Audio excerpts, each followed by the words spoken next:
আলোচনার শুরুতেই অন্তরের অন্তঃস্থল থেকে হৃদয় নিংড়ানো সর্বপ্রকারের প্রশংসা করছি রুকু এবং সুজুদ অবস্থায় সেই মালিকের দরবারে, যিনি আমাকে আপনাকে আজকে সুস্থতার সাথে মন মানসিকতা দান করলেন এই মাহফিলে আসার জন্য। এই মাহফিলে আসার জন্য যিনি আমাদেরকে তৌফিক দিলেন, যিনি আমাদেরকে সুস্থ রাখলেন, যিনি আমাদেরকে সুস্থতার মতো নিয়ামত দান করলেন, যে মালিক আমাদেরকে সুস্থ রাখলেন, কোরআনুল কারীমের মাহফিলের শ্রোতা বানালেন, সেই রবের উদ্দেশ্যে অন্তরে অন্তঃস্থল থেকে সকলে বলছি আলহামদুলিল্লাহ। দরুদ এবং সালাম বিশ্ব নবী হাবিবুনা কুদওয়াতুনা সানাদুনা মুহাম্মাদুর রাসূলুল্লাহ সাল্লাল্লাহু আলাইহি ওয়াসাল্লামের প্রতি, যিনি আমাদের দুনিয়ার জীবনের লিডার, পরকালের লিডার। এই দুনিয়ার যারা আমাদের লিডার, এই দুনিয়ার যারা আমাদের নেতা, এদের নেতৃত্বের একটা সীমাবদ্ধতা আছে। তার যত বড় নেতা, হায়াত যেদিন শেষ তার নেতৃত্ব খতম হয়ে যায়। যত বড় নেতা, যেদিন ক্ষমতা শেষ হয়ে যায় নেতার আর নেতাগিরি চলে না। কিন্তু আমার নবী, আপনার নবী, বিশ্ব নবী মুহাম্মাদুর রাসূলুল্লাহ সাল্লাল্লাহু আলাইহি ওয়াসাল্লাম, তিনি আমাদের এমন এক নেতা যিনার নেতৃত্ব দুনিয়ার জমিনে তিনি নেতৃত্ব দিয়েছেন 23টা বছর পর্যন্ত। আল্লাহর কোরআনকে বুকে ধারণ করে, ওহীকে তিনি বুকে ধারণ করে মানুষের ধারে ধারে গিয়ে চলে গিয়েছেন, আর মানুষকে দেখিয়েছেন ফারিকুম ফিল জান্নাতি ফারিকুম ফিস সাঈর, কোনটা জান্নাতের পথ, কোনটা জাহান্নামের পথ। শুধুমাত্র ওয়াজ করে, বক্তব্য দিয়ে শেষ করেন নাই। দুনিয়ার নেতারা সব সময় রক্ত দেওয়ার কথা বলেন, কিন্তু কেউ রক্ত দেয় না। কর্মীরা রক্ত দেয়, তিনি এসি রুমে দেখে দেখে, ভিডিও দেখে দেখে উপভোগ করে, আর সবাইকে বলে রক্ত দাও, কিন্তু কোনোদিন রক্ত দেয় না। কিন্তু আমার নবী, আপনার নবী, বিশ্ব নবী মুহাম্মাদুর রাসূলুল্লাহ সাল্লাল্লাহু আলাইহি ওয়াসাল্লাম, তিনি কথায় এবং কাজে অপূর্ব মিল দেখেন। আমার নবীজি দ্বীনের জন্য রক্ত দিয়েছেন শুধুমাত্র তাইফের ময়দানে। আল্লাহর কোরআনের এই কথাগুলা বলার কারণে যারা হুজুরের মুহিব্বিন ছিল, যারা হুজুরকে ভালোবাসতো, এই কোরআনের কথা বলার অপরাধে তারা হুজুরকে মারতে মারতে 3 বার তারা বেহুশ করেছিল। আবার তিনি যখন উহুদের ময়দানে এমন ভাবে মারলো হুজুরকে, আমাদের নেতা বিশ্বনবী মুহাম্মদুর রাসূলুল্লাহ সাল্লাল্লাহু আলাইহি ওয়াসাল্লামকে তারা এমন ভাবে মারলো, আমার নবীজির দান মোবারক শহীদ হয়ে গেল, মাথাটা ফেটে গেল, ওইখানেও রক্ত ঝরলো।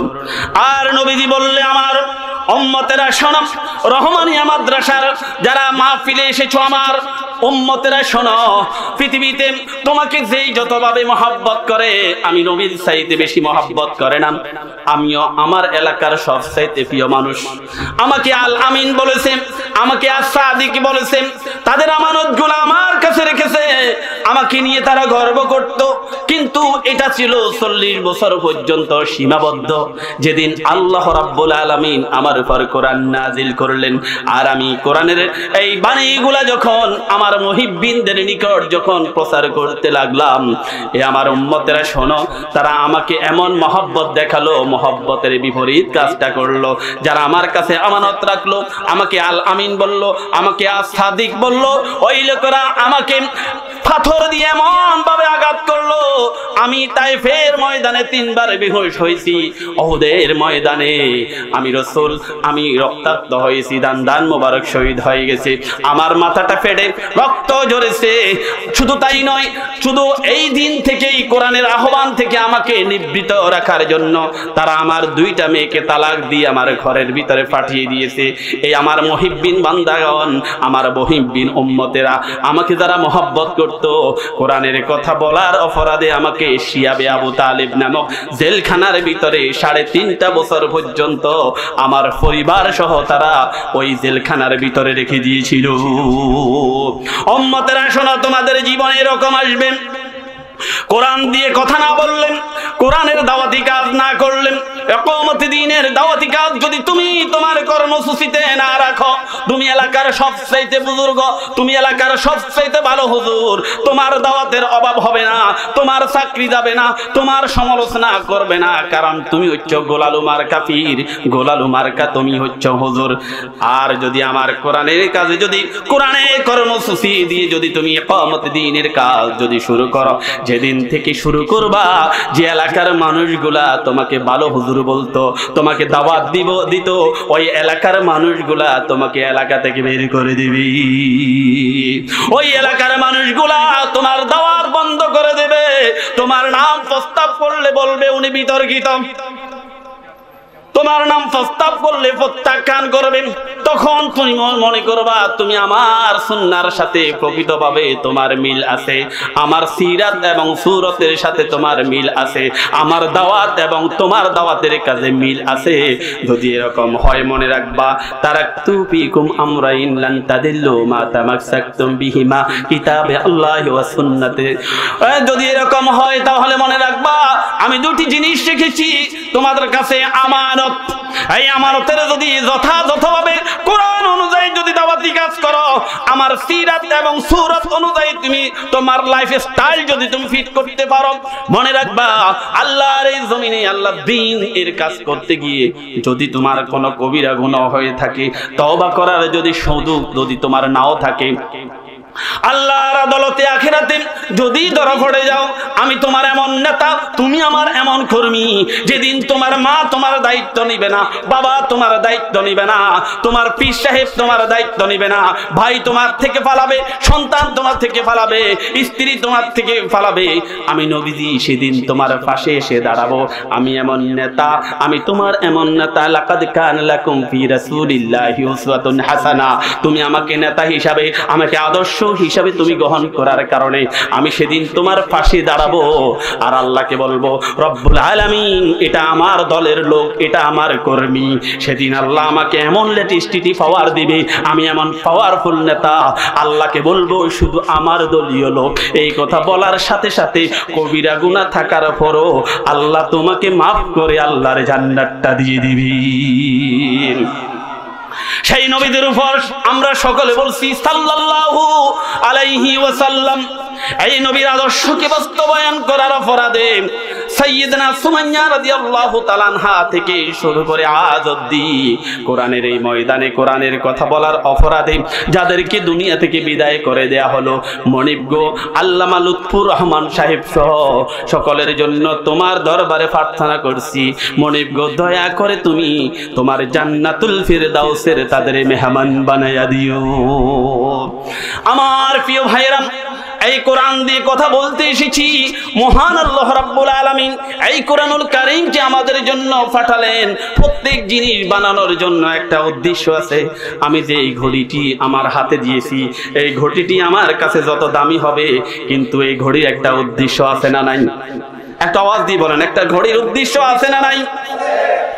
ঘড়ি বানানোর উদ্দেশ্য হলো টাইম দেখা। যেদিন থেকে ঘড়িটা টাইম দিবে না, যত দামি ঘড়ি হোক, সেদিন থেকে আর ঘড়ি আর ব্যবহৃত হবে না। এই মাইক দেওয়ার উদ্দেশ্য হলো আমি আস্তে কথা বলবো, আর মাইক তার আমার আওয়াজটাকে জোর করে বড় করে আপনাদের কানে পৌঁছাবে। বলেন ঠিক কিনা?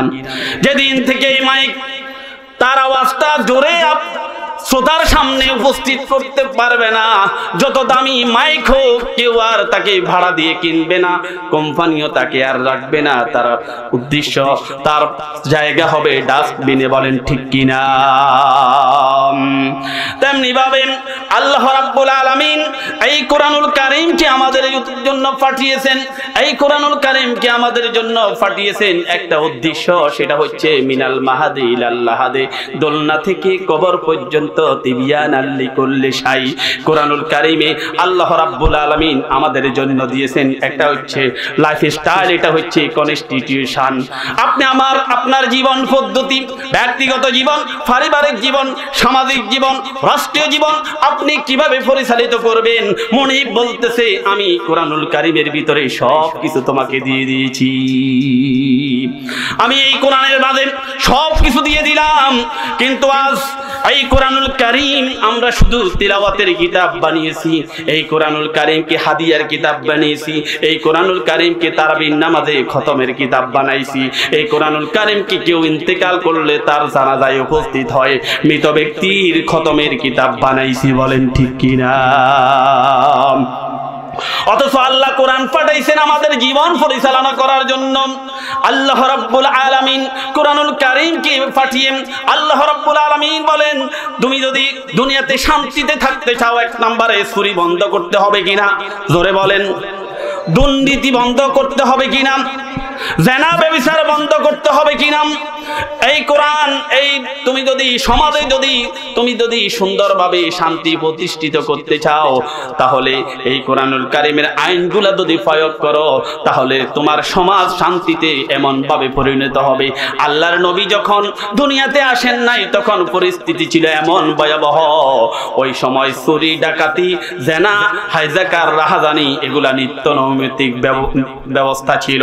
কিন্তু আল্লাহর নবী এই কোরআনুল কারীম দিয়ে মাত্র 10টা বছর পর্যন্ত হুজুর প্রেসিডেন্ট হয়ে রাজ্য শাসন করলেন। আর নবীজি সেই সমাজে দাঁড়িয়ে বলতেছেন, খায়রুল কুরুনি কারনি সুম্মাল্লাযিনা ইয়ালুনাহুম সুম্মাল্লাযিনা ইয়ালুনাহুম। ওই জাহেলি সমাজ, যাকে ওই যুগের লোকেরা নবীর আগমনের পূর্বে যারা দার্শনিকেরা বলেছিল দা এজ অফ ইগনোরেন্স, যাকে অন্ধকারের যুগ বলা হয়েছিল, সেই যুগে মাত্র 10টা বছর এই কোরআন দিয়ে শাসন করে আমার নবীজি বলতেছেন সর্বশ্রেষ্ঠ যুগ হচ্ছে আমি মুহাম্মাদের যুগ। কিন্তু না, আজ আমাদের এই কোরআনুল কারীমে চোর ধরে হাত কাটাও এই আইন আছে কিনা? আর একটু জোরে বলতে হবে, চোর ধরে হাত কাটাও এই আইন কোরআনে আছে কিনা? জেনা করলে, বিবাহিত হলে তাকে প্রস্তর নিক্ষেপ করে হত্যা করো এই আইন কোরআনে আছে নাকি? কেউ যদি ইয়াবা ট্যাবলেট সেবন করে, মদ পান করে, তাহলে 80টা বেত্রাঘাত করো, এইটা কোরআনের আইন আছে কিনা? কিন্তু এটা সমাজে প্রয়োগ আছে কিনা? সমাজে প্রয়োগ নাই, সমাজে প্রয়োগ নাই। এজন্য আজকে কোরআনের প্রেমিকেরা যারা কোরআনের কথা শুনতে এসেছেন, আল্লাহ রাব্বুল আলামিনের কথা শুনেন। ওয়াকালার রাসূলু ইয়া রাব্বি ইন্না কওমি ইত্তাখাযু হাযাল কুরআনা মাহজুরা। একটা আওয়াজ দিয়ে বলেন নাউযুবিল্লাহ। আল্লাহ বলেন, যারা কোরআনুল কারীমের এই আইনকে জমিনে বাস্তবায়ন করার জন্য চেষ্টা করো না, চোর ধরে হাত কাটা কোরআনের আইন, জেনা করলে পাথর নিক্ষেপ করে তাকে হত্যা করা এটা কোরআনের আইন, মদ ঢেলে 80টা বেত্রাঘাত করে এটা কোরআনের আইন। যারা কোরআনুল কারীমের এই আইনকে জমিনে বাস্তবায়ন করার জন্য চেষ্টা করে নাই, আমি কিয়ামতের ময়দানে রাসূল এই কোরআনকে তাদের কাছে জিম্মাদারি দিয়ে এসেছিল, ওই কওম ওই জাতির বিরুদ্ধে আল্লাহর নবীজি সেদিন মামলা দায়ের করবে। যেই রাসূল লেটেস্টিটি পাওয়ার দিয়েছেন, জাহান্নামীকে যদি হুজুর সার্টিফাই করে জান্নাতি হয়ে যাবেন, আর যদি জান্নাতীকে যদি হুজুর নিজের দলীয় লোক বলে আইডেন্টিফাই না করে, সে নিশ্চিত জাহান্নামী হয়ে যাবে। এমন পাওয়ার আল্লাহ রাব্বুল আলামিন দিলেন হুজুরকে। সেই হুজুর সুপারিশ তো করবেই না, সেদিন আল্লাহর দরবারে এই কোরআনের আইন যারা জমিনে বাস্তবায়ন করতে চায় না, যারা মনে করে কোরআনের আইন দিয়ে আধুনিক বিশ্বে সমাজ চলে না, এরা সবাই আল্লাহর কাছে আসামি। সবাই আল্লাহর কাছে কি আসামি? তাহলে আমরা এই কোরআনের আইন চাই কি চাই না? সবাই বলেন চাই কি চাই না? আমরা সবাই কোরআনুল কারীমের এই আইন চাই, এজন্যই কোরআন তিলাওয়াত করলে সওয়াব হবে, কোনো সন্দেহ নাই। আমি আপনাদের সামনে এসে কোরআন থেকে কোরআনুল কারীমের 100 আমি কোরআনুল কারীমের 2 নাম্বার সূরার নাম সূরাতুল বাকারা। এই বাকারা থেকে আমি আপনাদের সামনে উপস্থাপন করেছি 183 নাম্বার আয়াত। আল্লাহ রাব্বুল আলামিন বলেন, ঈমানদারেরা তোমরা শোনো, কুতিবা আলাইকুমুস সিয়ামু কামা কুতিবা আলাল্লাযীনা মিন ক্বাবলিকুম লাআল্লাকুম তাত্তাকুন।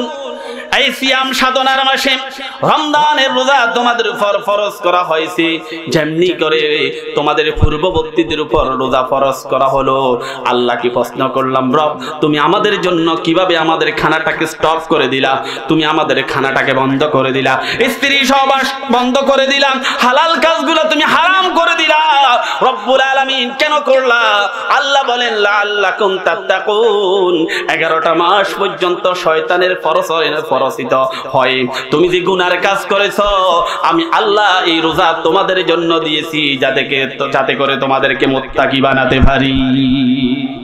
মুত্তাকি বানানোর জন্য উদ্দেশ্য। আল্লাহ কোরআনুল কারীমে বললেন যালিকাল কিতাবু লা রাইবা ফীহি হুদাল লিল মুত্তাকিন। আল্লাহ রাব্বুল আলামিন কোরআনুল কারীমে বললেন, কোরআনের উদ্দেশ্য এটা এমন একটা কিতাব, দেয়ার ইজ নো ডাউট, এই কোরআনের ভিতরে কোনো সন্দেহ নাই, এটা কোরআনুল কারীম হচ্ছে তোমাদেরকে মুত্তাকি বানানোর জন্য। আবার রোজা সম্পর্কে বলা হচ্ছে রোজা মুত্তাকি বানানোর জন্য। আবার আল্লাহ জান্নাত তৈরি করে বলতেছেন, জান্নাত আমি তৈরি করেছি মুত্তাকিদের জন্য। সেই কোরআনুল কারীম, সেই রমজান আমাদের মাঝে সমবেত, আমরা সেই রমজানের জন্য প্রস্তুতি নিচ্ছি। প্রথমে বলছি এই রমজানকে আমাদেরকে জীবনে সব চাইতে সৌভাগ্য হিসাবে গ্রহণ করতে হবে। আল্লাহর পক্ষ থেকে এটা হচ্ছে অপরচুনিটি, এটা আল্লাহর পক্ষ থেকে হচ্ছে অফার। আমার প্রিয় ভাইয়েরা একটু মনোযোগ দিয়ে শুনেন, ঝড়ের দিনে যখন ঝড় হয় রাতের অন্ধকারে, তখন দেখবেন যারা আম প্রেমিক, এই আমটা ফাটার জন্য, আমটা কোড়ানোর জন্য রাতে যত গভীর হোক, যখন ঝড় তুফান হয় আমের সিজনে, তখন সে আম কুড়ানোর জন্য অন্ধকারের ভয় করে না, পশু পাখিরও ভয় করে না, বিচ্ছুরও ভয় করে না। ওই আমের প্রতি মহব্বত, আমটা কুড়ানোর জন্য যত রাত হোক সে গাছের নিচে যায় কি যায় না? আর একটু জোরে বলেন। আবার দেখবেন হঠাৎ করে যখন এই শীতের মৌসুম চলে যাবে, যখন বৃষ্টি শুরু হবে, তখন দেখবেন হঠাৎ করে আকাশে যখন বিদ্যুৎ চমকায়, তখন আপনি দেখবেন পুকুরের ভিতরে কিছু কই মাছ আছে। এই কই মাছগুলা তারা স্বাধীনতা চায়, তারা মনে করে একই পুকুরে বেশি দিন থাকতে পারবো না, আমরা স্বাধীনতা চাই, থাকবো না কো, বদ্ধ করে দেখবো এবার জগৎটাকে। এমন ভাবে জগৎ দেখতে যায় মানুষের পাতিলের ভিতরে তার স্থান হয়, বলেন ঠিক কিনা? এরকম যারা, যে সমস্ত নারীদেরকে আল্লাহ পর্দার ভিতরে রাখলেন অত্যন্ত শ্রদ্ধা এবং সম্মানের সাথে, আল্লাহ দুনিয়ার সমস্ত দামি জিনিসগুলা কাভারিং করে দিলেন, লেচুটাকে কাভারিং করে দিলেন, আমটাকে কাভারিং করে দিলেন, আল্লাহ রাব্বুল আলামিন দামি দামি সমস্ত জিনিসগুলাকে কাভারিং করে দিলেন। এই নারীদেরকে আল্লাহ কাভারিং করে দিলেন যাতে তাদের সতীত্ব হিফাজত থাকে, যাতে তাদের চরিত্র নষ্ট করতে না পারে, কোন দুশ্চরিত্র পুরুষ তাদের উপরে সতীত্বের উপরে কলঙ্ক লেপন করতে না পারে।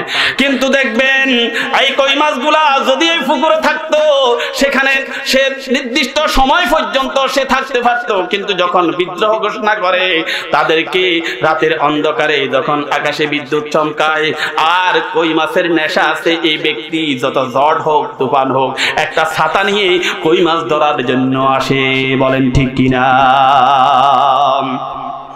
আমার প্রিয় ভাইয়েরা, ঝড় তুফান যদি আপনাকে আম কুড়াতে যদি নিষেধ করতে না পারেন, আমের প্রতি লোভ থাকার কারণে যদি ঝড় তুফানের মাঝেও ঘর থেকে বের হয়ে আম কুড়ানোর জন্য আপনি চলে আসেন, আকাশে বিদ্যুৎ চমকায়, ওই বিদ্যুৎ চমকানোর সাথে সাথে অনেক সময় বিজলি বজ্রপাত হয়, ওই বজ্রপাতে কত মানুষ মারা যায়।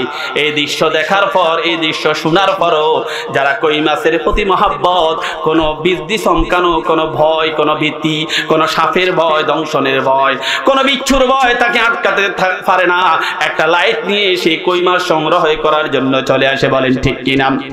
কিন্তু মনে রাখবেন, ঝড় যদি থেমে যায় আম আর পাওয়া যায় না। অনেক সময় আমের যিনি গৃহস্থ তিনি একটাও পান না, বাকিরা নিয়ে যায়, বলেন ঠিক কিনা? অনেক সময় পুকুরের মালিক যিনি তিনিও মাছ পান না, বাকিরা নিয়ে যায়, বলেন ঠিক কিনা? কিন্তু এই মাছ যখন উপরে উঠে নির্দিষ্ট একটা সময়ের ভিতরে থাকে, না হয় সেইখান থেকে অতিক্রম করে চলে যায় কি যায় না? আল্লাহ রাব্বুল আলামিন 11টা মাস আমাদেরকে দিলেন খাওয়ার জন্য, পড়ার জন্য, আর আমরা এই দুনিয়াতে এসে শয়তানের পরশনায় পরশিত হয়, কত গুনাহ করেছি। আল্লাহ রাব্বুল আলামিন গুনাহ থেকে মুক্ত করে জাহান্নাম থেকে মুক্ত করার জন্য ফামান জুহজিয়া আনিন নার ওয়া উদখিলাল জান্নাহ ফাকাদ ফাযা ফাওজান আযীমা, কারণ সফলতা হচ্ছে সেটার ভিতরে যেই ব্যক্তি জাহান্নাম থেকে মুক্তি পেল এবং আল্লাহর জান্নাতে নিজের ঠিকানা করে নিল। আল্লাহ রাব্বুল আলামিন এই রমজানটাকে ওই ঝড়ের রাতের মতো, ওই বৃষ্টির রাতের মতো, আল্লাহ রাব্বুল আলামিন ওই কই মাছের মতো, ওই আমের মতো এই রমজানটাকে সমস্ত বিশ্বের জন্য আল্লাহর প্রিয় বান্দাদেরকে জান্নাতটা দেওয়ার জন্য আল্লাহ রাব্বুল আলামিন অফার ঘোষণা করলেন। আল্লাহ রাব্বুল আলামিন আল্লাহর পক্ষ থেকে আল্লাহ রাব্বুল আলামিন রমজানটাকে সুযোগ করে দিলেন, বান্দা বান্দা একটা মাস আমি তোমাকে দিয়ে দিলাম, একটা মাস তোমাকে অফার দিয়ে দিলাম। এই অফারটাকে তুমি কাজে লাগানোর জন্য সেইভাবে চেষ্টা করবা। মাছের প্রতি ভালোবাসা থাকার কারণে রাতের 12টায় যেভাবে ঘর থেকে বেরিয়ে গেছ, আর আমের প্রতি ভালোবাসা থাকার কারণে যেভাবে 2টা 3টায় ঘর থেকে বেরিয়ে গেছ, বান্দা তুমি তেমনি ভাবে জান্নাতের প্রতি লোভ করে আমাকে পাওয়ার জন্য, আমার জান্নাতটা পাওয়ার জন্য দুনিয়ার অন্যান্য মাসে ঘুমিয়েছ। যখন রাত তোমার কাছে আসবে তুমি বিছানা ছেড়ে আমি আল্লাহর কুদরতি পায়ে দাঁড়িয়ে দাও আর তোর গুনার জন্য মাফ চাও, আমি তোরে মাফ করে জান্নাতটা দিয়ে দেব।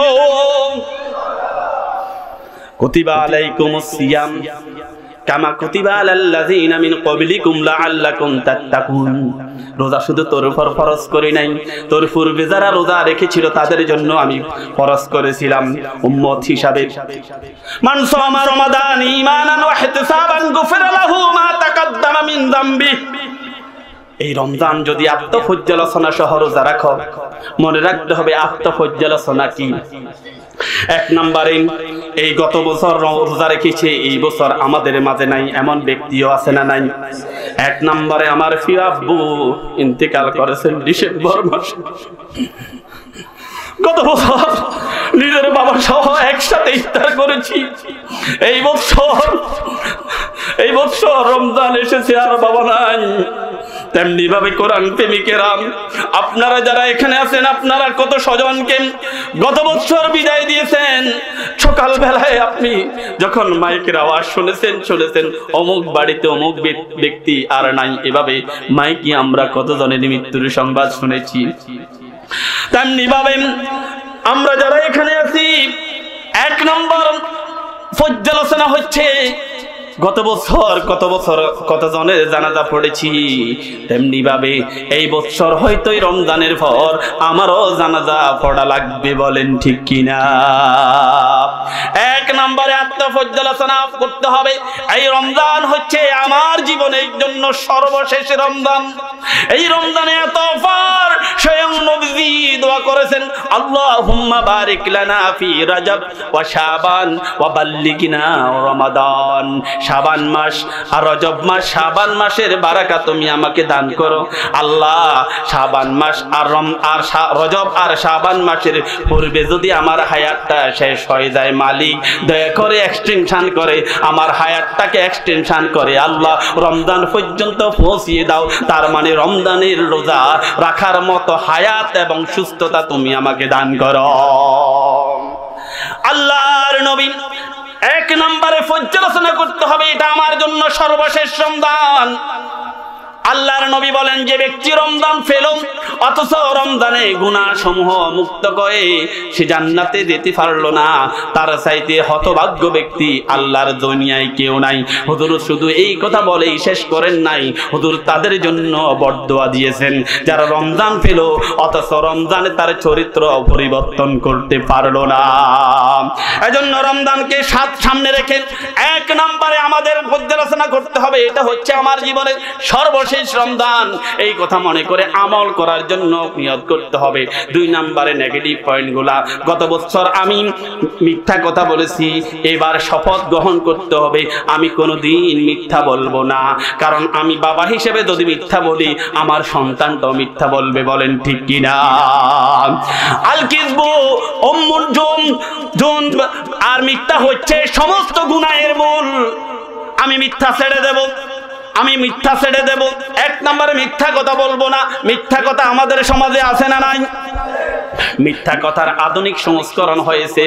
মিথ্যা কথাকে এখন বলে এমনি এমনি বলছি, দুষ্টামি করছি, বলেন ঠিক কিনা? আজ অনেক মা আছে, অনেক বাবা আছে, সন্তানের সামনে মিথ্যা কথা বলে, আবার সন্তানকে নসিহত পেশ করে, বাবারা কোনোদিন মিথ্যা কথা বলবা না।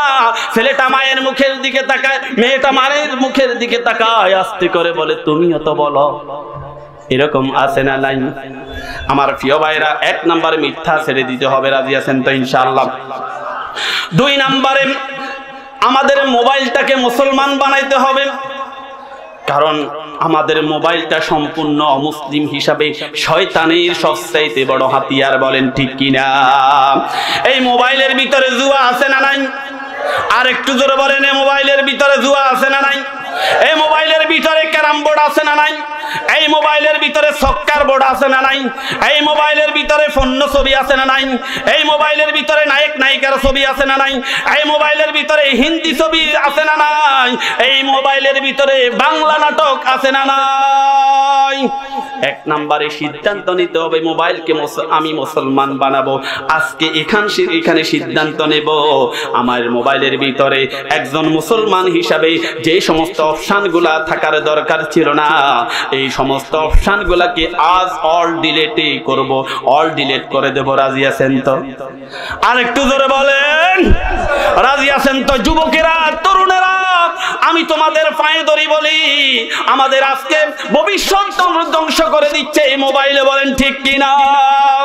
আজ পিতার সাথে পুত্রের সম্পর্ক ছেদ, আজকে পিতামাতার সামনে থেকে নিজের মেয়েটা চলে যাচ্ছে, পিতামাতার সামনে থেকে নিজের ছেলেটা চলে যাচ্ছে, পিতার অবাধ্য হয়ে যাচ্ছে সন্তান, মায়ের অবাধ্য হয়ে যাচ্ছে মেয়েটা, বলেন ঠিক কিনা? আজকে মোবাইলের কারণে ভাই ভাইয়ের সম্পর্ক নষ্ট হয়ে গেছে, আজকে মোবাইলের কারণে আত্মীয়তার সম্পর্ক আজকে বিচ্ছিন্ন হয়ে যাচ্ছে, বলেন ঠিক কিনা?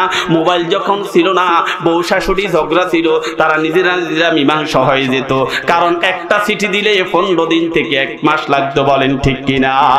কিন্তু এখন দুষ্ট বউরা এমন পদ্ধতি আবিষ্কার করেছে, যখন বউর সাথে যখন শাশুড়ির যখন ঝগড়া হয়, সে যখন বিতর্কে লিপ্ত হয়, সে যখন কথা বলে তখন অফ রাখে, আর যখন তার উল্টাপাল্টা কথা শুনে শাশুড়ি যখন কিছু কথাবার্তা বলে, তখন এটাকে লাইভের মাধ্যমে স্বামীর কাছে পৌঁছিয়ে দেয়, বলেন ঠিক কিনা? এই কারণে বউ শাশুড়ির মহত্বের ভিতরে পেয়ে যায়। এই জন্য ছেলে সন্তান, যে সন্তান মায়ের খবর ছাড়া ভাত খায় না, মা ছাড়া সে কিছু বুঝে না, এই পদ্ধতি আবিষ্কার হওয়ার কারণে, এই বউয়ের কুটচালের কারণে সন্তান আর মায়ের খবর নেয় না, বলেন ঠিক কিনা? এই জন্য মোবাইলটাকে মুসলমান বানাতে হবে। 2 নম্বরে আমাদের ঘরে অনেকের টেলিভিশন আছে না নাই? ঘরে টেলিভিশন আছে না? অনেকে আছে না? 1 নম্বরে দেখবেন, এই টেলিভিশন যাদের ঘরের ভিতরে আছে, এই টেলিভিশনের মাধ্যমে আজকে আমাদের ঘরের ভিতরে শান্তির বাপ মারা গেছে, ঠিক কিনা? আজকে আপনারা যারা আছেন, অন্তত এই রমজান উপলক্ষে ঘরের ভিতরে যাদের টেলিভিশন আছে, 1 মাসের জন্য এই কানেকশনটা আপনি কেটে দিবেন, এই কানেকশন ডিসকানেক্ট করে ফেলবেন। এরকম কারা কারা আছেন একটু হাত তুলেন। ওমাকে অনেকে হাত তুললেন না, সবাই হাত তুললেন না? না, আচ্ছা, যারা আলহামদুলিল্লাহ, আল্লাহ কবুল করেন। তবে এখানের ভিতরে কিছু লোক থাকতে পারে যাদের ঘরে আগে টেলিভিশন নাই, বলেন ঠিক কিনা? 3 জন লোক গেছে পূর্ণিমা চাঁদ দেখার জন্য। কি? আর একটু জোরে বলেন। পূর্ণিমা চাঁদ দেখার জন্য 3 জন গেল। একজন হচ্ছে অন্ধ ব্যক্তি, আরেকজন হচ্ছে 1 পাও নাই ঘোড়া ব্যক্তি, আরেকজন হচ্ছে একেবারে গরিব, কোনো টাকা পয়সা তার কাছে নাই। অন্ধ ব্যক্তি পূর্ণিমার চাঁদের দিকে তাকাই বলতেছে, কত সুন্দর আল্লাহর নিয়ামত, কি সুন্দরভাবে পূর্ণিমার চাঁদ দেখে অন্তরটা তৃপ্ত হয়ে গেল। তার এই কথা শুনি যার 1 পাও নাই, ওই ঘোড়া ব্যক্তি বলতেছে, তোকে এমন লাথি দেব, তোর কি চোখ আছে নাকি? তুই কিভাবে পূর্ণিমার চাঁদ দেখোস, কিন্তু যে লাথি দিবে তার পাও নাই। এবার গরিব মানুষটা বলতেছে, যত টাকা লাগে আমি দেব। যত টাকা লাগে কে দিবে? সেই দিবেন। ও বন্ধু, এরকম যেন না হয় আপনার ঘরের ভিতরে আসল টেলিভিশন নাই আর আপনি বলতেছেন ডিসকানেক্ট করবেন, আর যাদের ঘরের ভিতরে টেলিভিশন আছে তারা আস্তের উপর মাথাটাকে নিচে দিয়ে দিয়েছেন। বলেন ঠিক কিনা? আপনার ঘরটাকে যদি মুসলমান বানাইতে হয়, আপনার ঘরের ভিতরে যদি কোরআন তেলাওয়াত সৃষ্টি করতে হয়, আপনার ঘরের ভিতরে বউ শাশুড়ির সম্পর্ক যদি সুন্দর করতে হয়, অবাধ্য সন্তানটাকে যদি আপনার নিকটে আনতে হয়, তাহলে এক নম্বরে আপনার ঘর থেকে টেলিভিশনটা বন্ধ করতে হবে। বলেন ঠিক কিনা? আমাদের এই ধলিয়াতে নাই, আমাদের লক্ষ্মীপুরে নাই, মির্জাপুরে নাই, আমাদের বক্তার মুন্সি ডাকবাংলাতে এই দৃশ্য নাই। অনেক এলাকা আছে যাদের শ্বশ্রু মণ্ডিত, দাড়িটা ফেকে গেছে, চুলটাও ফেকে গেছে, তাহাজ্জুদের নামাজের মাঝে মাঝে অভ্যাস আছে, ফজরের নামাজ পড়ার সাথে সাথে টেলিভিশন অন করে হিন্দি সিনেমা, বাংলা সিনেমা দেখে। এমনও মুরব্বী আছে না নাই? সোফা সেটের ভিতরে বসে নাতিনদেরকে এক পাশে বসাই হিন্দি সিনেমা দেখেন, এরকম মুরব্বী আমাদের সমাজে আছে না নাই? কিন্তু ফজরের নামাজে আসতে পারে না, কারণ ওনার কোমরে ব্যথা। আইল কাটার সময় কোমরে সমস্যা হয় না, যখন জমির আইল কাটে কোনো সমস্যা হয় না, কোমর ঠিক থাকে। যখন হেঁটে হেঁটে চা দোকানে যায়, ঘন্টার পর ঘন্টা আড্ডা দেয়, তখন কোমর ঠিক থাকে। কিন্তু মসজিদে আসলে চেয়ার লাগে, এরকম মানুষ আমাদের এলাকায় নাই। কারণ এলাকায় ওয়াজ করতে একটু সমস্যা আছে, ঠিক না? ঠিক না? তো এই জন্য এক নামে রমজান যখন আসবে, এই রমজানের আগেই ইনশাআল্লাহ আমরা আমাদের টিভিটা ডিসকানেক্ট করে পড়বো ইনশাআল্লাহ। আর যারা মোবাইলের ভিতরে বিভিন্ন ভাবে অশ্লীল দৃশ্য যারা ভরে রেখেছেন, আপনাদের কাছে আমার অনুরোধ হচ্ছে, আপনি হিন্দি ছবিটা ডিলিট করেন, বাংলা ছবিটা ডিলিট করেন, আপনি অশ্লীল দৃশ্যটা ডিলিট করেন, সমস্ত গেম অপশনগুলো আপনি ডিলিট করেন, আপনি তার স্থলে আপনি মাহফিলগুলো আপনি ডাউনলোড করেন, কোরআন তিলাওয়াত ডাউনলোড করেন। আমাদের আহসানুল্লাহ ভাই কত সুন্দরভাবে কোরআন, কত সুন্দরভাবে ইসলামী সঙ্গীত গায়, স্বরূপ সংস্কৃতি আছে, এরপর বিভিন্ন ইসলামী সংস্কৃতি। এই আমার ভাইয়েরা অপসংস্কৃতির বিপরীতে সুস্থ সংস্কৃতির বিকশিত করার জন্য ওনারা চেষ্টা করে যাচ্ছে। আপনারা বিভিন্নভাবে নওশাদ মাহফুজ থেকে শুরু করে, রোকানুজ্জামান থেকে শুরু করে, মশিউর রহমান ভাই থেকে শুরু করে, আমাদের ফেনীর যারা সাংস্কৃতিক অঙ্গনে আছে, এদের ইসলামী সঙ্গীতগুলো আপনি ডাউনলোড করেন। আর আপনি অশ্লীল দৃশ্য দেখার পরিবর্তে ইসলামী সঙ্গীত যখন দেখবেন আর যখন কোরআন তেলাওয়াত শুনবেন, আল্লাহকে বলবেন, রব আমার মোবাইলটা এতদিন পর্যন্ত অশ্লীল দৃশ্য আমি দেখেছি, আল্লাহ কবিরা গুনাহ করেছি, আর রমজানকে সামনে রেখে আমি আল্লাহ সিদ্ধান্ত নিয়েছি এখন থেকে কোনো অশ্লীল দৃশ্য দেখব না, নাটক দেখব না, সিনেমা দেখব না, আল্লাহ মোবাইলের ভিতরে ক্যারাম বোর্ড খেলবো না, আল্লাহ ছক্কা খেলবো না, গেম খেলবো না। কারণ আমি বাবা হিসাবে, আমি ভাই হিসাবে আমি যদি এগুলা করি, সবচাইতে বড় এফেক্ট হবে আমার পরিবার। আমার সন্তান আমাকে দেখে কি শিখবেন? আমি যদি ছক্কা খেলি, আমি যদি গেম খেলি, আমি যদি অশ্লীল দৃশ্য দেখি, আমি তো শুধু একজন পুরুষ না, আমি তো কোনো সন্তানের বাবা, আমি তো কোনো মেয়ের পিতা, আমি তো কোনো ছেলের পিতা। আমার চরিত্র যদি 2 নম্বর হয়, আমার সন্তানের চরিত্র হবে 14 নম্বর। বলেন ঠিক কিনা? এজন্য নিজের সন্তানের দিকে তাকাই নিজেকে ভালো হয়ে দিতে হবে। বলেন ঠিক কিনা? এজন্য মোবাইলটাকে ঠিক করতে হবে। সবাই রাজি আছেন তো ইনশাআল্লাহ? সবাই রাজি আছেন তো ইনশাআল্লাহ? 1 নম্বরে মোবাইল ডিসকানেক্ট, 1 নম্বরে মোবাইলটাকে মুসলমান বানাবেন। 2 নম্বরে ঘরের ভিতরে টেলিভিশনটা অফ করবেন। 3 নম্বরে যে কাজটা করবেন, গীবত শিকায়ত করা যাবে না। আজকে আমাদের সমস্ত আমলগুলো আমাদের গীবতের কারণে শেষ হয়ে যাচ্ছে। গীবতের কারণে কত পরিবার ধ্বংস হয়ে যাচ্ছে, পরনিন্দা, পরচর্চা।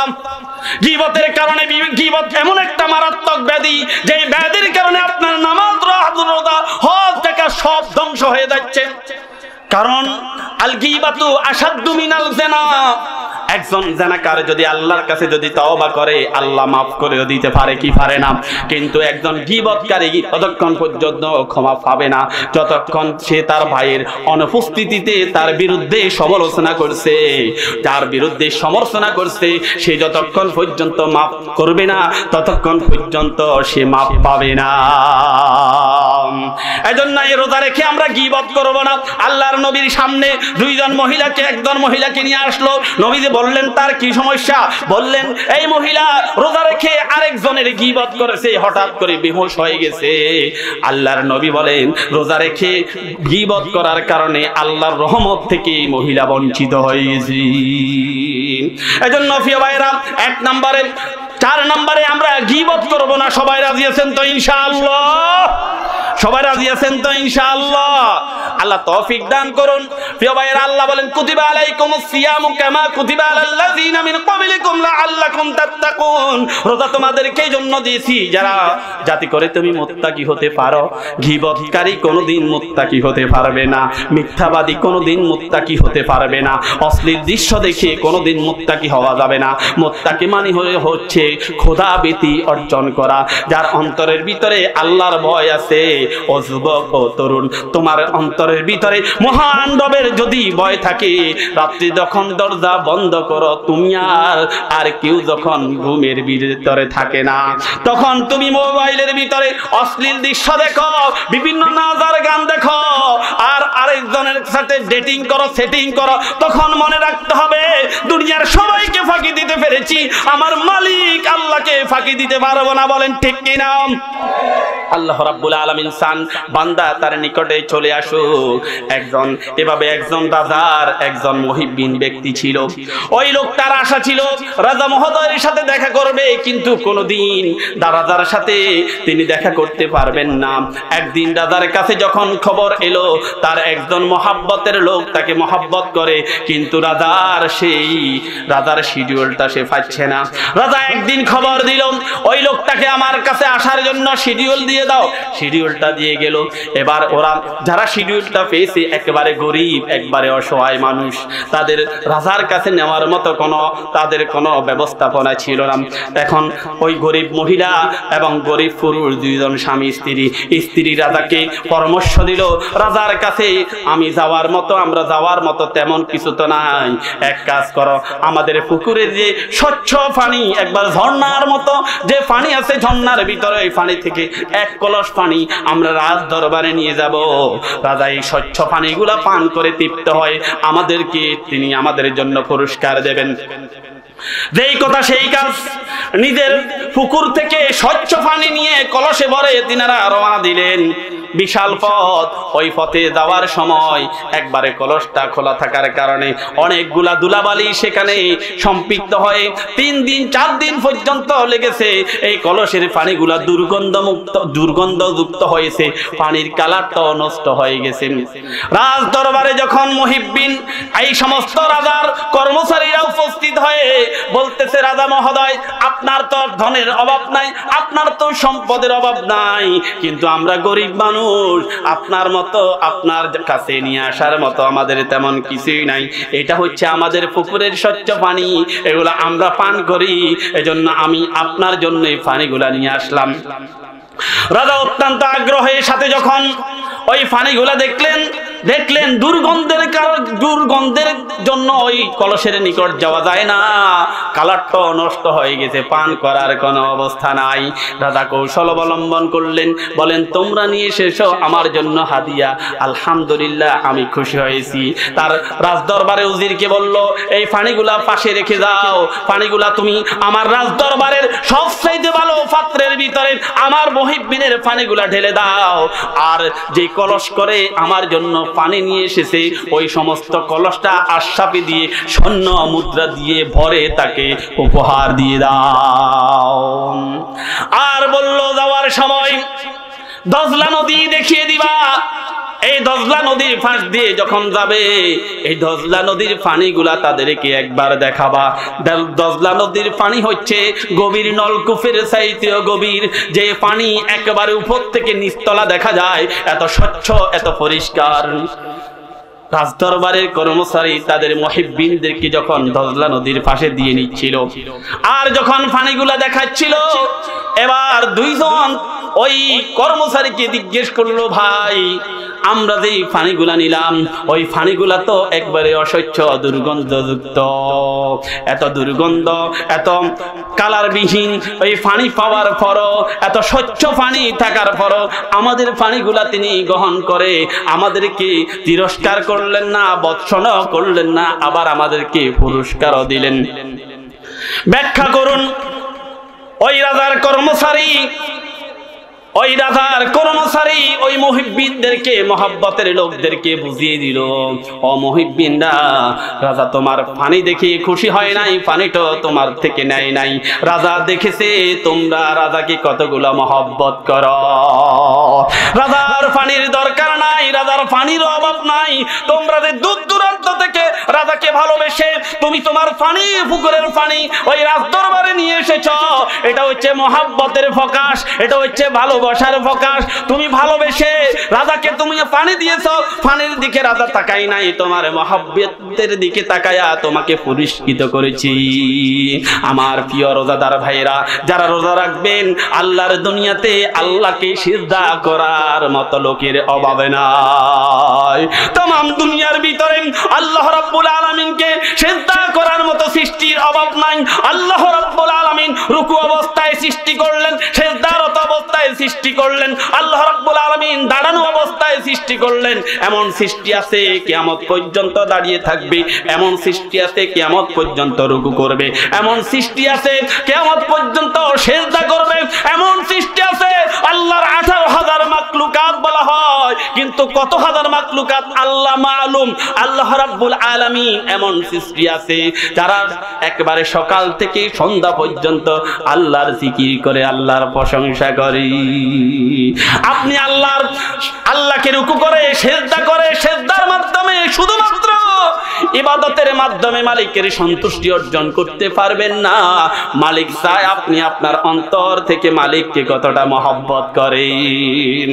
আর মালিক চায় আল্লাহ রাব্বুল আলামিন চায়, বান্দা তুমি বলেছো আলাস্তু বিরাব্বিকুম, আমি বলেছি আলাস্তু বিরাব্বিকুম, আমি কি তোমাদের রব নয়? তুমি বলেছো কালু বালা, অবশ্যই আপনি আমার রব। এবার আমি আল্লাহ রাব্বুল আলামিন সেই রবুবিয়তের স্বীকৃতি তুমি দিলা কিনা, আমি আল্লাহ তোমাকে টেস্ট করি।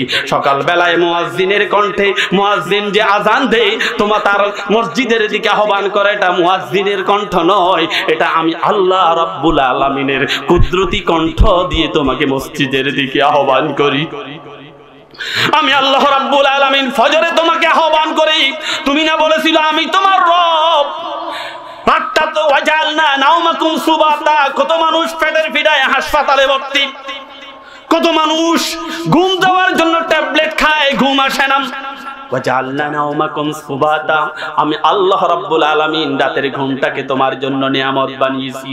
সারা রাত তুমি ঘুমাইলা, মুয়াজ্জিনের কণ্ঠে আহ্বান করি, বান্দা সারা রাত তো তুমি ঘুমাইলা, এবার একটু উঠো, আমি আল্লাহ রাব্বুল আলামিনের কুদরতি পায়ে তুমি সিজদা দিয়ে রুবুবিয়তের তুমি স্বীকৃতি দাও। জোহরে আহ্বান করি, আসরে আহ্বান করেন, মাগরিবে আহ্বান করি, আমি তোমাকে এশারের নামাজে আহ্বান করি। তুমি তো বলেছিল আমি তোমার রব। আর রব কি জানো? আমি তোমার প্রতিপালক, আমি তোমার আইনদাতা, আমি তোমার বিধানদাতা। যিনি করেন সব তিনি তোমার রব। আমি আল্লাহ রাব্বুল আলামিন তোমার এমন রব, যেদিন থেকে তুমি মায়ের পেটে এসেছ সেদিন থেকে আমি আল্লাহ রাব্বুল আলামিন তোমার কেমন রব, আমি তোমার কেমন সৃষ্টি করতাম। আমি যেদিন তুমি তোমার পিতার শুক্রাণু আর মায়ের ডিম্বাণু দুটি যখন ওভামের ভিতরে যখন মিলিত হয়েছে, সেদিন থেকে আমি আল্লাহ তোমার মায়ের মাসিকটা বন্ধ করে দিয়েছি। তোমার নাভির সাথে, তোমার মায়ের নাভির সাথে আমি একটা তার ফিটিং করে দিয়েছি। তোমার মায়ের মাসিকটা বন্ধ করে দিয়ে ওই তার দিয়ে আমি আল্লাহ তোমার মাসিকের রক্তগুলাকে আস্তে আস্তে বের করে দিয়ে তোমার মায়ের পেটের ভিতরে আমি আল্লাহ রিজিকের ব্যবস্থা করেছি। আমি তোমার সমস্ত রিজিকের ব্যবস্থা করলাম। ফালিয়াবুদু রাব্ব হাযাল বাইত, সুতরাং তুমি সেই রবের ইবাদত করো যিনি কাবার মালিক। কেন তুমি করবা? কেন তুমি করবা? এজন্য করবা আমি আল্লাহ রাব্বুল আলামিন তোমার ভয়ের সময় নিরাপত্তা দিয়েছি এবং খাদ্যের জন্য আমি আল্লাহ আমি ক্ষুধার সময় তোমার রিজিকের ব্যবস্থা করে দিয়েছি।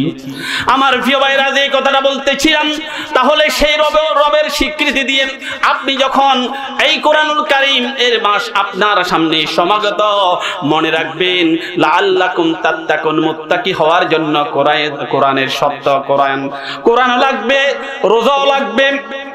শাহরুর রমাদান আল্লাযী উনজিলা ফীহিল কুরআন হুদাল লিন-নাস ওয়া বায়্যিনাতিম মিনাল হুদা ওয়াল ফুরকান।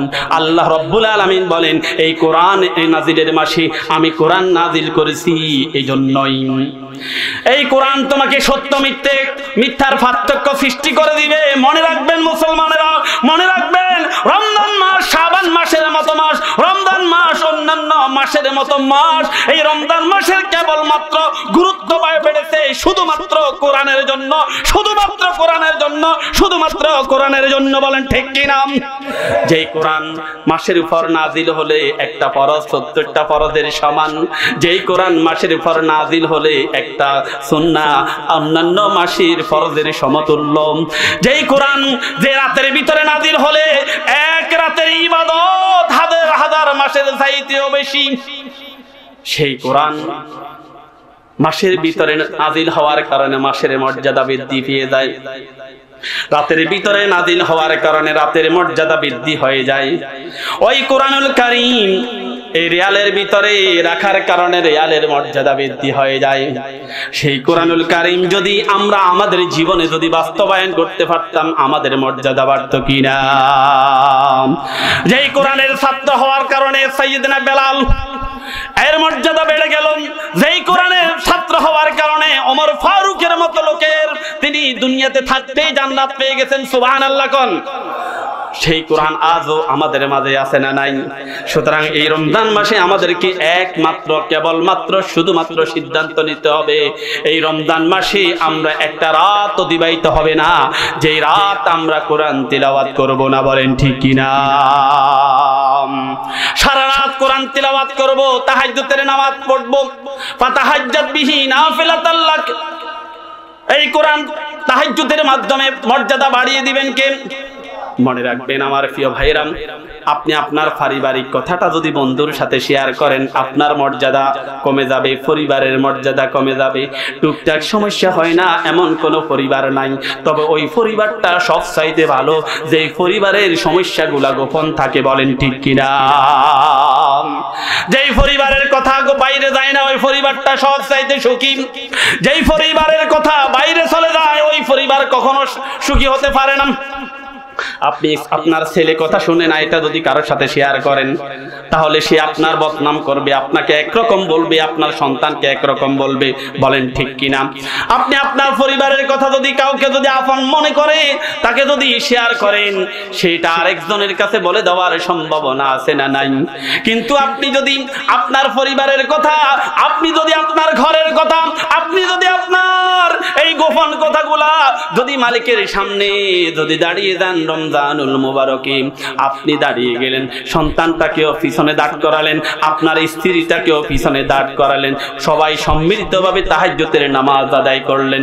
যখন আল্লাহর কাছে সিজদা দিতে গেলেন, সুবহান রাব্বিয়াল আযীম, সুবহান রাব্বিয়াল আলা, সুবহান রাব্বিয়াল আলা, সুবহান রাব্বিয়াল আলা, সুবহান রাব্বিয়াল আলা। যেহেতু নফল নামাজ, স্কলাররা বলেন নিজের কথাগুলা বাংলাতে পেশ করার সুযোগ আছে। সুবহান রাব্বিয়াল আলা, সুবহান রাব্বিয়াল আলা। রব্বুল আলামিন, জীবনে এমন পাপ করেছি, এমন গুনাহ করেছি, আমার গুনার কথা যদি আমার সন্তানেরা জানতো, বাবা হিসাবে আমাকে কোনোদিন স্বীকার করতো না।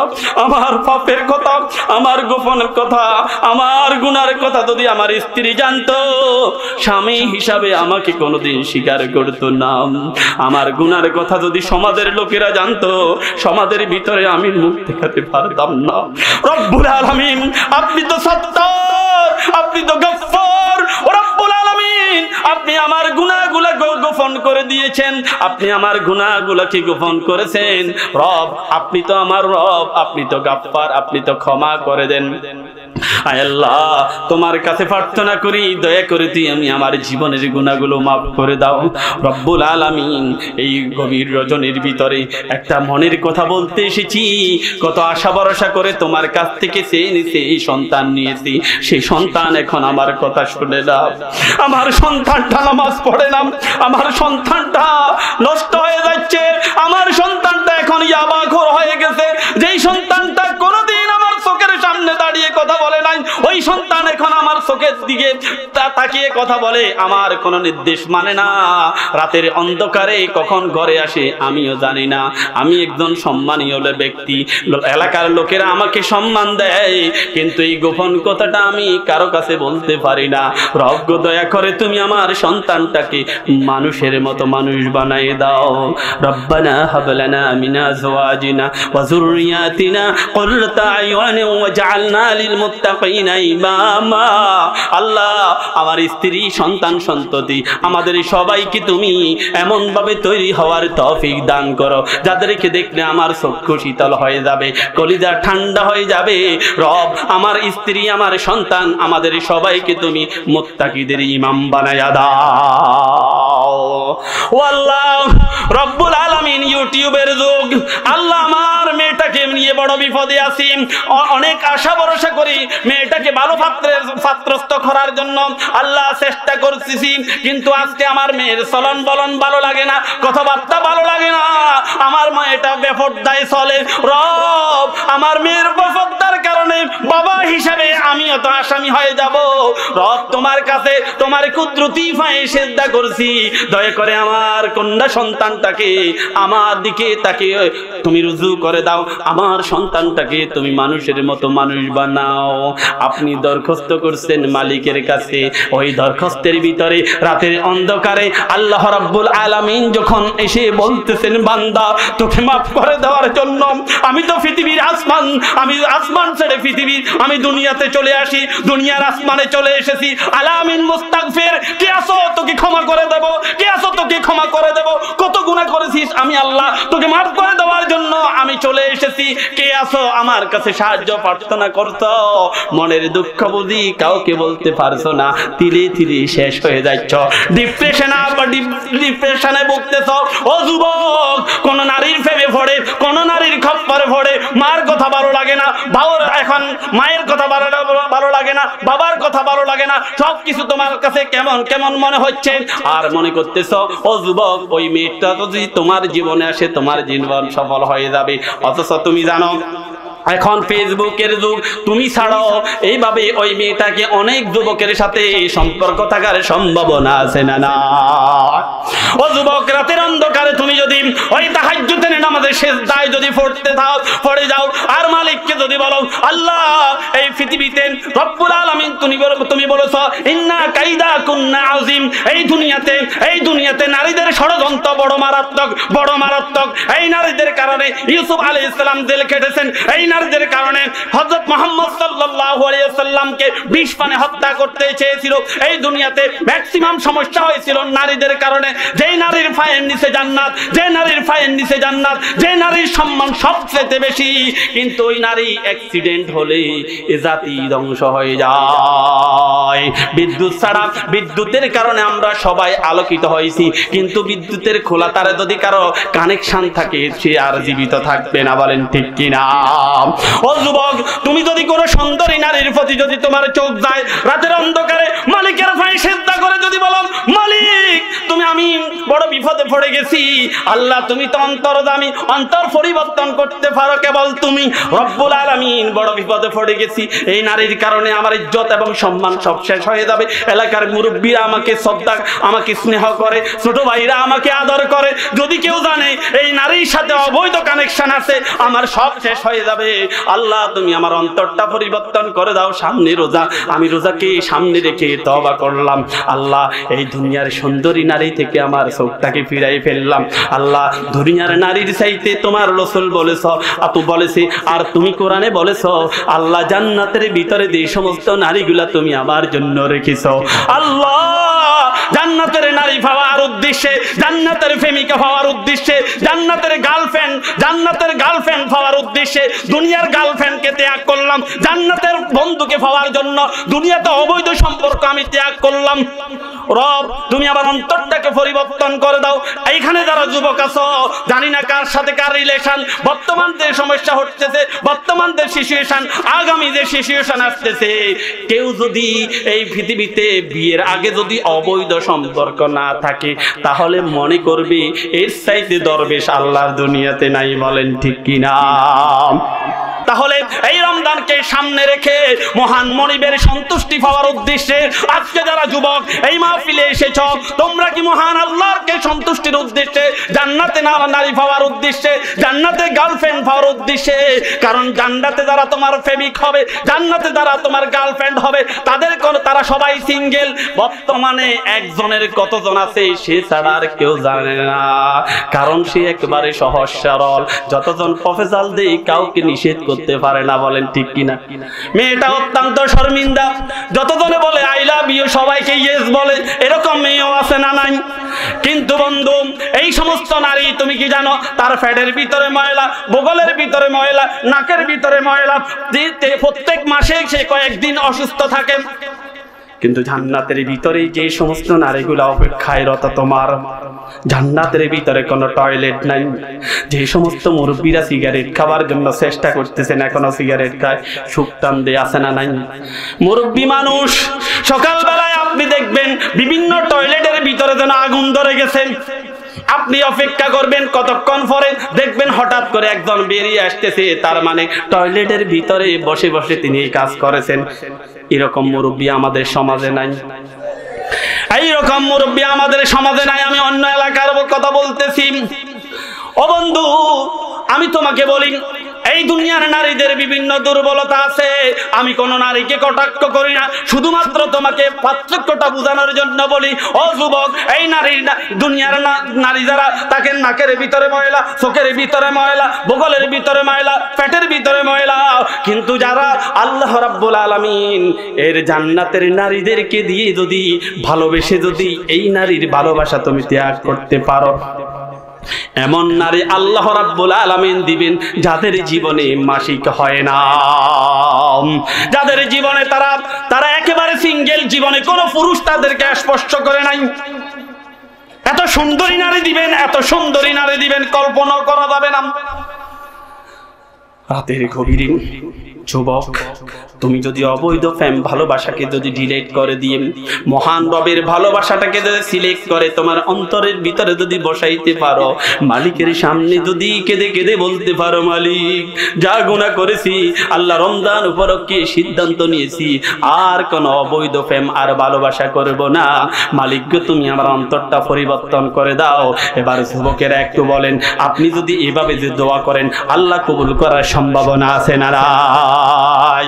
আল্লাহ রাব্বুল আলামিন আপনার অন্তরটাকে পরিবর্তন করে দেবেন। দুনিয়ার নারীর সাথে সম্পর্ক ছেদ করলে আল্লাহ জান্নাতি নারী দিয়ে দিবেন। লাআল্লাকুম তাত্তাকুন, মনে রাখবা কারো সাথে অবৈধ প্রেম ভালোবাসা রিলেশন রাখার কারণে মুত্তাকি হতে পারবে না। অবৈধ প্রেমদার আছে, সে কোনোদিন মুত্তাকি হতে পারবে না। এজন্য দুনিয়ার ভালোবাসা ত্যাগ করে জান্নাতের ভালোবাসা লাগবে কি লাগবে না?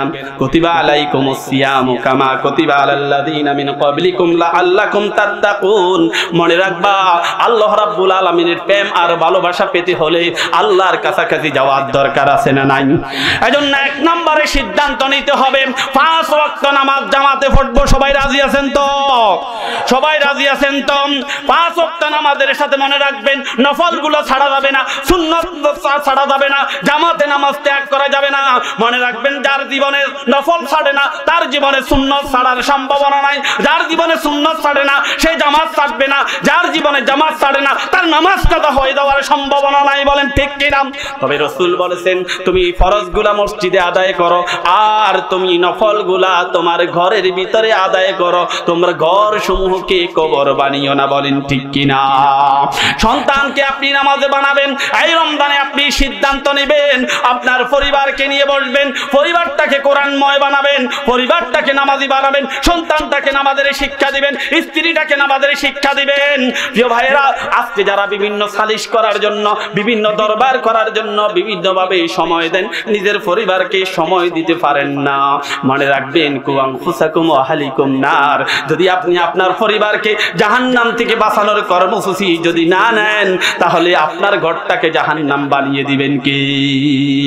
আপনার ঘরটা জাহান্নাম হয়ে যাবে। এজন্য আপনারা যারা এখানে আছেন, আমি সবার কাছে একটা অনুরোধ থাকবে, প্রিয় ভাইরা, প্রিয় আমার এলাকার কলিজার টুকরারা, জান্নাতের আশায় এই দুনিয়ার ভালোবাসা ত্যাগ করে রমজানের জন্য কর্মসূচি পালন করব ইনশাআল্লাহ। কোরআনুল কারীম শুরু থেকে শেষ পর্যন্ত আমরা একবার খতম করব ইনশাআল্লাহ। কোরআনুল কারীম অর্থ সহ বোঝার জন্য চেষ্টা করব, রাজি আছেন তো? নাই? আমরা এই কোরআন নাযিলের কারণে, যেই কোরআনুল কারীমের কারণে মাসের মর্যাদা বৃদ্ধি হয়ে গেল, এই কোরআনুল কারীমটাকে আমাদের লাইফ স্টাইল বানাবো, কোরআনময় জীবন করব ইনশাআল্লাহ। আর একটু জোরে বলেন ইনশাআল্লাহ। 2 নম্বরে একটা জিনিস ত্যাগ করব, সেটা হচ্ছে রমজান মাস আসলেই আমাদের আচরণ, এখন কিন্তু গরম আসতেছে সামনে, স্বাভাবিকভাবে দ্বিপ্রহরের সময় আমরা রাস্তায় থাকতে পারি না, ঘরে থাকতে পারি না, এমন গরম পড়ে।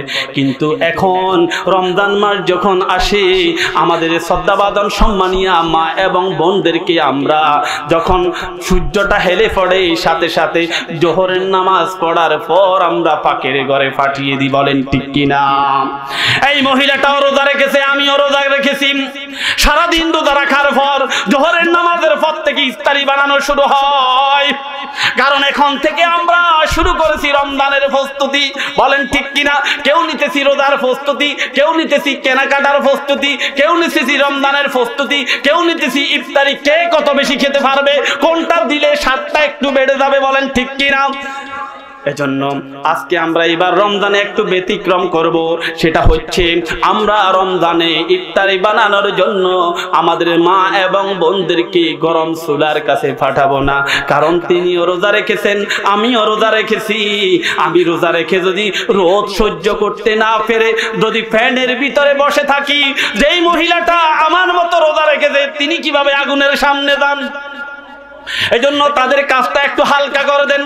আল্লাহর নবী বলেন, সাহাবায়ে কেরাম রিদওয়ানুল্লাহ আজমাইন, তিনারা যখন রমজান মাস আসতো তখন ব্যবসায়ীরা দোকান বন্ধ করে রমজানের বিভিন্ন রোজাগুলো রাখতো, কোরআন তেলাওয়াতে সময় দিত।